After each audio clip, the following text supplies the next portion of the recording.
Are you tired of expensive repairs or labor costs? If you're on a budget and need a quick fix to make your floors look elegant again, I've got a simple solution for you. In this video, I'll show you how to easily fix your laminate beading using waterproof self-adhesive decorative strips.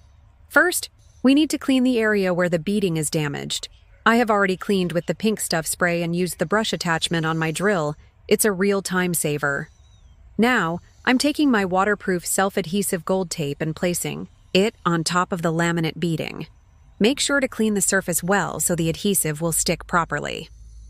Next, I'm going to use some double-sided sticky tape along the area where I want the decorative strip to go. This ensures the strip sticks securely and doesn't come off later. Now, I'm taking my waterproof self-adhesive gold strip and placing it on top of the laminate beading. The gold color gives it a classy, elegant look, making the floor look brand new. And just like that, the job is done. It only took about 5 minutes and my floor looks much better. If you want extra security, you can drill a nail or screw for added support, but this method works just fine. It's a fast, easy, and cost-effective way to fix up your laminate beading. Whether you're an elderly person on a budget, hosting, friends, or even inviting your girlfriend over, it's all about making your space look great without breaking the bank. Thank you for watching. Please subscribe to my channel.